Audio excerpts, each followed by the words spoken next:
Good morning, Fort McMurray, Wood Buffalo, and the rest of the world. You've tuned in to the Mac City Morning Show. I'm your host, Elliot Pierre, and we're going to start today's episode off the same way we start every episode off, with a moment of gratitude. I know you could be doing a million other things with your time, and the fact that you spend it with us truly does mean the world to me, so thank you. On that note, Tanner, hit him with the intro.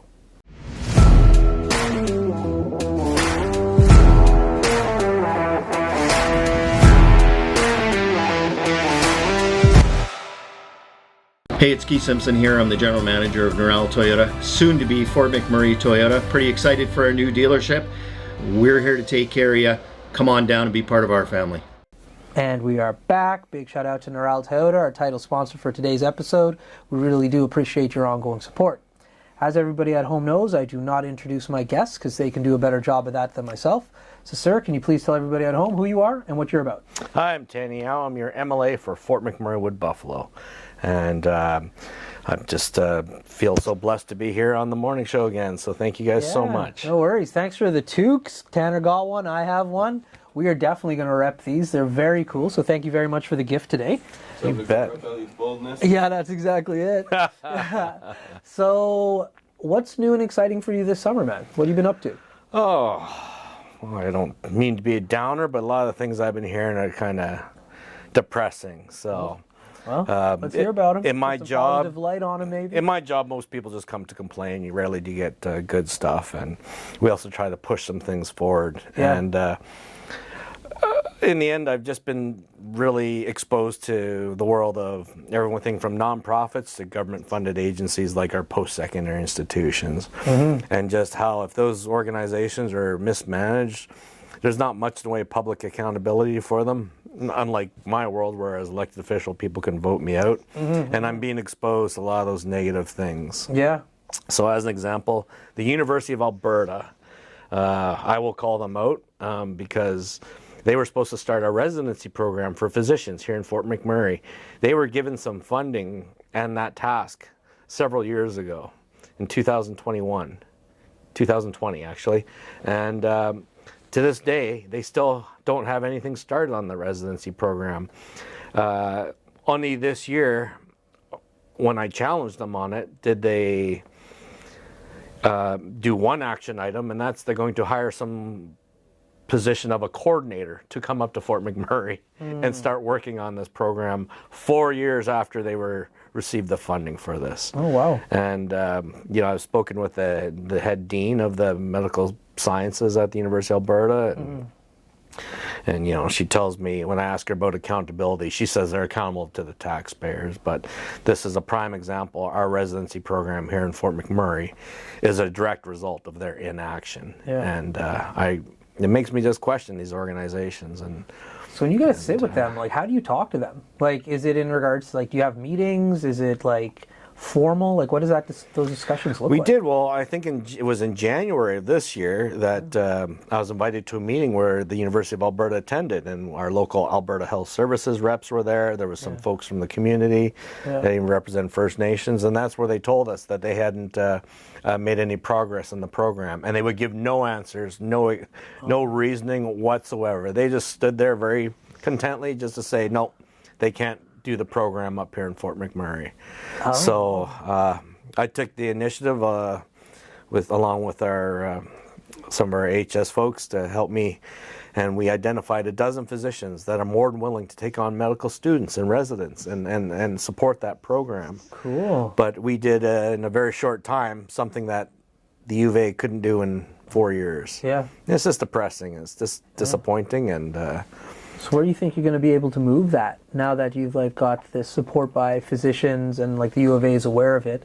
If they're sending down an administrator, do you think that'll really push this program forward now? I hope so. Well, they have no excuses, and they know they have me calling them out, and we'll see what happens. But the hope certainly would be to start to get more medical professionals training here. That's cool. Yeah, because Keanu is an awesome institute. I went there, I took business administration there, and then even when I was working, every once in a while, because my company would pay for tuition, I would take a course at Keanu. as an adult, and like it's an amazing facility.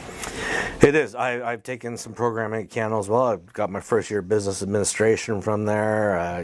Back in the day, I even did some upgrading and stuff like that from high school because I wasn't the most diligent. Yeah. But no, Canada's a great institution, and they're being managed really well right now. And but again, they're not the issue. No, it's the University of Alberta of all institutions. Yeah, their medical programming, these are the people we task with training physicians. Yeah, and they just lack accountability. It's really unfortunate. Yeah. So other from the U of A, what you got going on? Other than U of A, again, you know what? I just spoke with a nonprofit. I won't say who they are, but they're in real financial difficulties. Yeah. They have a new manager in there who just started a few weeks ago, and he's inherited the most an organization that was really not financially well run, and they're in a lot of debt right now, and I don't know if they'll even survive. Well, it's getting hard in Fort Mac now, right? Like back in the day when one of the major things is when you had Syncrude and you had Suncor, those were two different people that you could go, or organizations you could go to and ask for funds. Now that is just Suncor, that's one. Yeah. And like it's apparent, and like I am mad at them. I understand where they're coming from too, like they're just one company, so they're not doubling the amount, they're giving you what you get. So that does mean like the amount of funds that these non-for-profits are used to getting is going to be shrunk from like a major like oil sands provider, right? Yeah, so, no, you're right. We have less companies and other organizations that are able to donate, and that's the unfortunate side effect. But that's no excuse for these organizations not to be managed well. That's right. And that's one revelation being an elected official that I've learned is you see well-run nonprofits, and you see some that are so poorly run, and it's so disappointing. Yeah, if you don't have like a good executive director and a good board, like it's very easy for like things to go off the rails. Yeah, absolutely. Like, I'm on the board for like the Multicultural Association, which is like unbelievably ran. Like it's like I just had a meeting last night. Big shout out to Dango and the rest of the crew. But like I sit there and I'm in awe of the people who are around the table and like the discussions that are had to help like manage an organization like that. Because when you're dealing with like a non-for-profit, like you need to make sure the P's and Q's are there. You need to have like everything in place because a lot of the programs you do are government funded. Yeah. And so like the accountability is like definitely there. So you need a good board of directors. Yeah, and an ED. So no, very much. You're right, and the board is a key part. But they're in this instance, they contributed to the downfall of this organization. Yeah, so hopefully they can bounce back. But well, let me know who they are after we're done filming, and we'll reach out because we love to help non-for-profits here on the show. So now, in regards to your free time, last time you and I were filming, this is like 2 years ago, maybe. Like you took me down a hill in Abisan, a hill that I didn't think we were going to make it up from. Oh, yeah. It was so hot. It was plus 30 that day. We've been filming. Right. And then we had to like walk up that giant hill. But the view down there and the oil that was coming out of that like hill was amazing. What was that, and how did you find that area? That's behind Abisan. So I grew up downtown here on Fitzgerald, and just had friends all over downtown, and that was one of the areas that we would explore, and it was behind Abisan there. Yeah. And for anyone who knows it, there is a path down there, but it's the prime example of seeing oil seep out from the cliffside. Yeah. And it's a reminder that all these waterways in this entire region carved through the oil sands. Yeah. And so that's why there's oil in the water sometimes. That's why we don't play in these rivers and creeks as much as because if you ever step in the sand, as you know, sometimes you come out with a leg covered in oil. Yeah.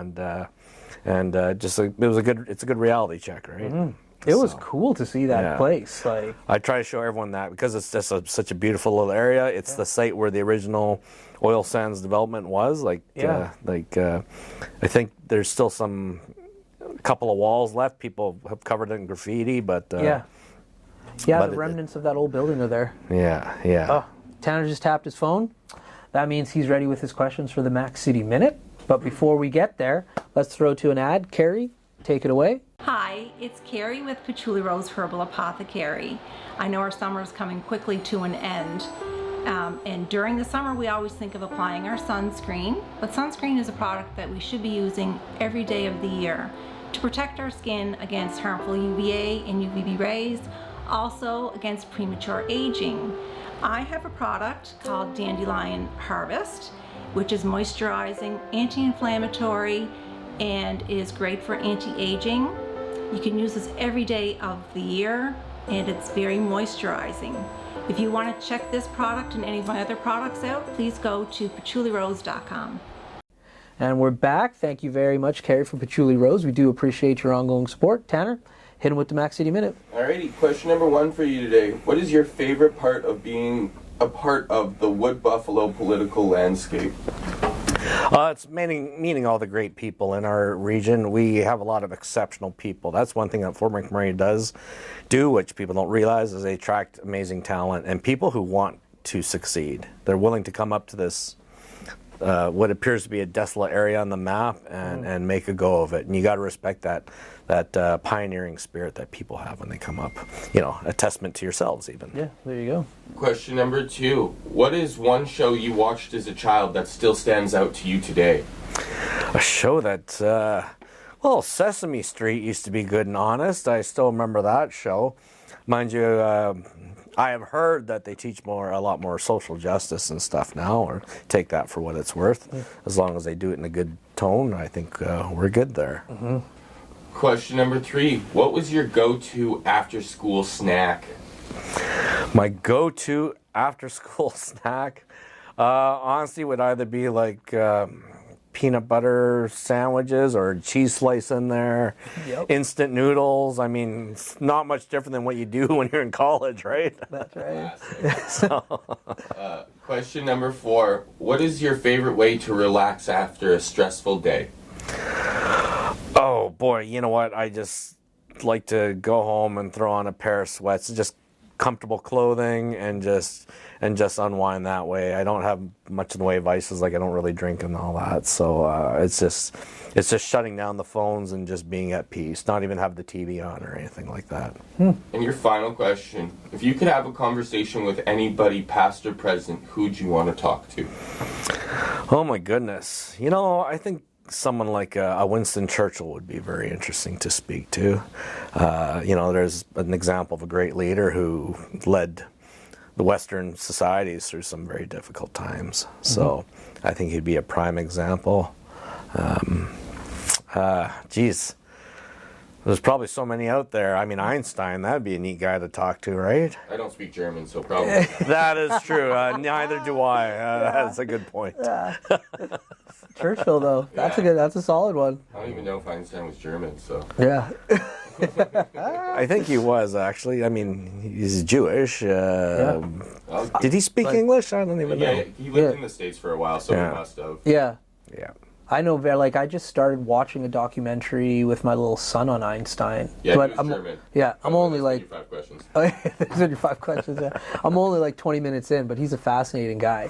Yeah. Sesame Street. Mm-hmm. There is, I've said it on the show a few times, there is an awesome documentary on Sesame Street that everybody should check out. If you want your heart to be warmed, watch the Sesame Street documentary.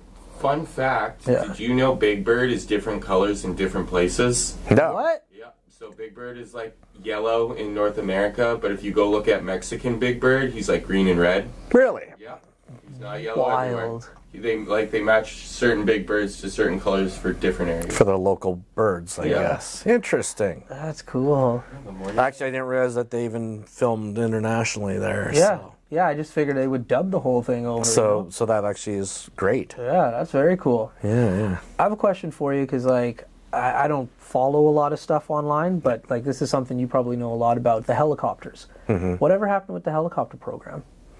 With our Air Medevac program? Yeah. So Heroes is still alive and well. And as a matter of fact, they have a good fundraiser happening this weekend, the gala. Okay. I think tickets are still available. So if you check out the Heroes website, that's the name of our local.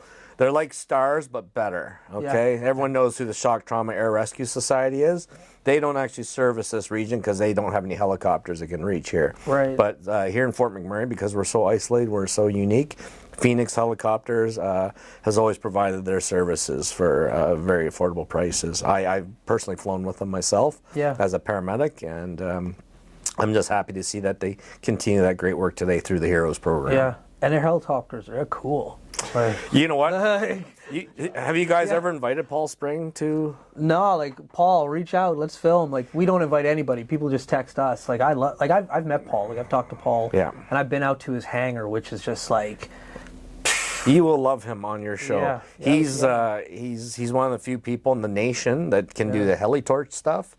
His reputation is renowned. He even has a good reputation with Eurocopter, I think it is. That's who he buys all his helicopters through. Okay. Anyone who buys that brand of helicopter, the company actually tell people to go speak to him. Wow. So he's kind of like their impromptu ambassador, and so you got to get him on your show. He's got some amazing stuff. I went out and filmed at his hangar. It might have been with you, actually. I'm not sure, but like, I was blown away with how immaculately clean that place was. Yes. Because like, some of my work has put me into like garages and heavy equipment areas, and I've been in a lot of shops.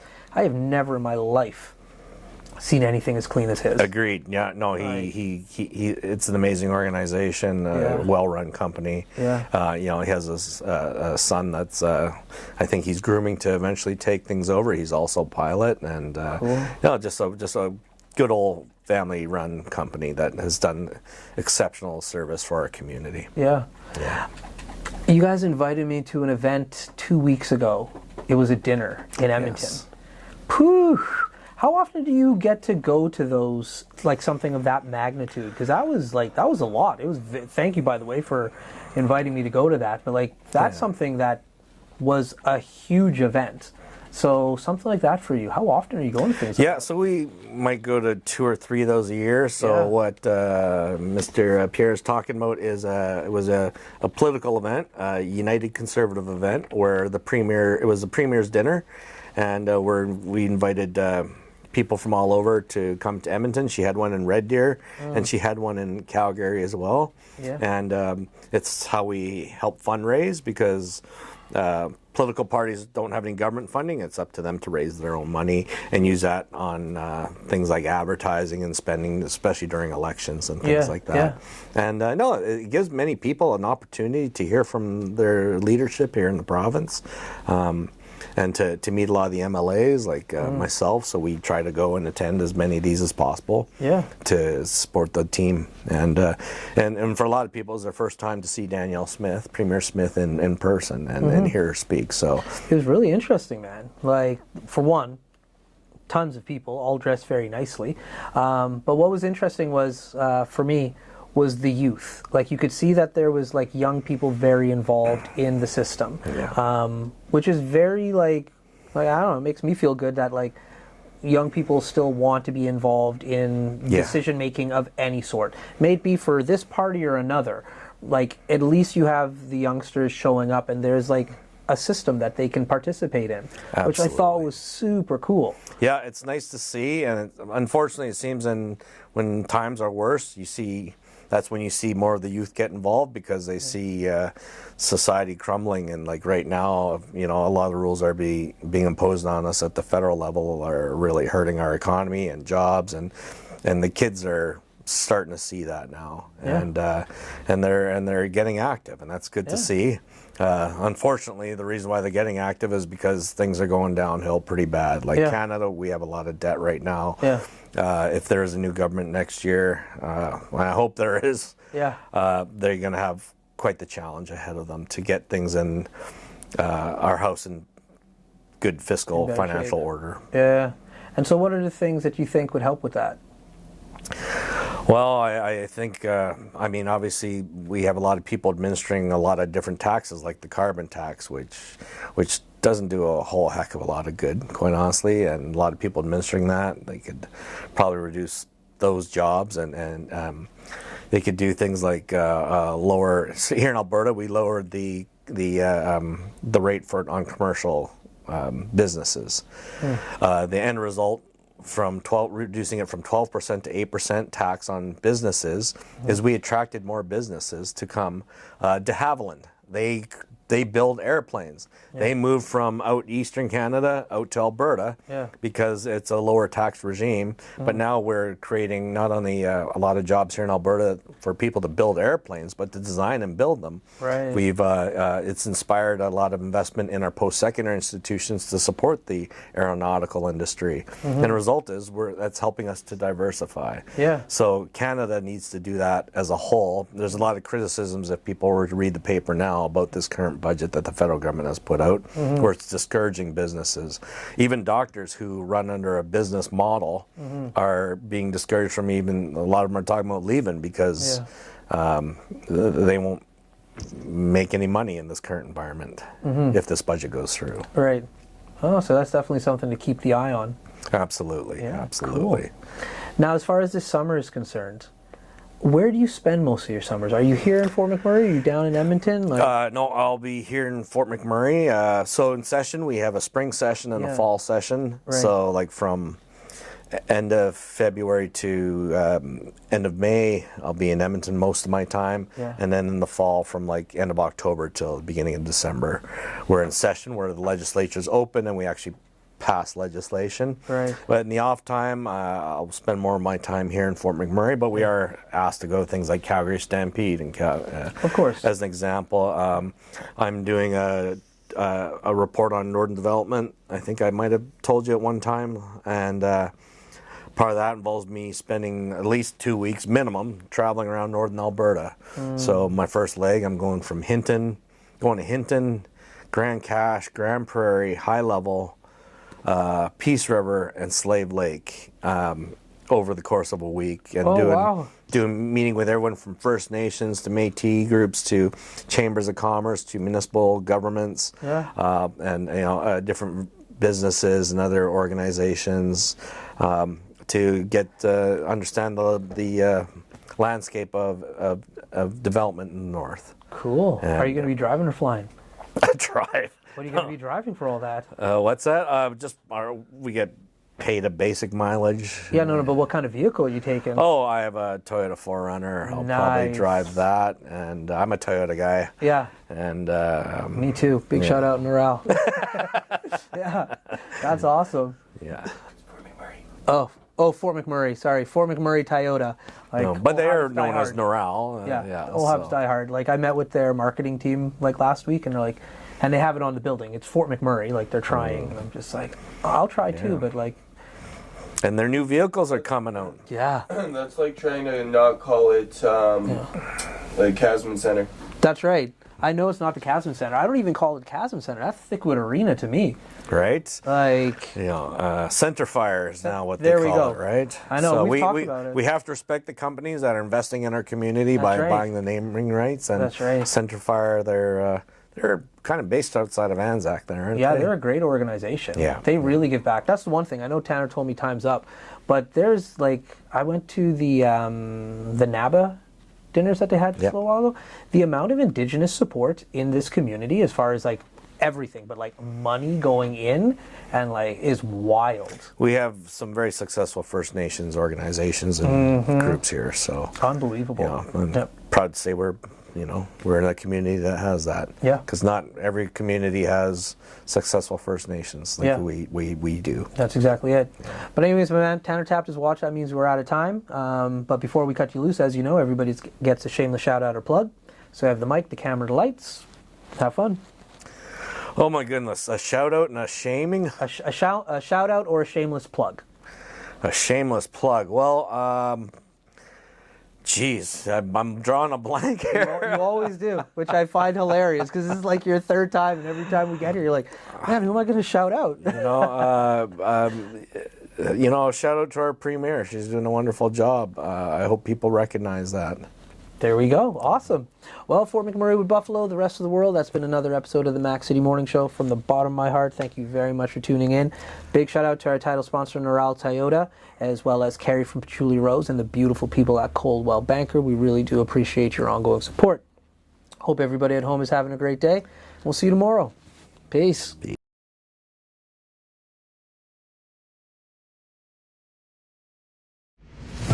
What a deadly old way to end another morning show. Later, boys. It's so ballistic!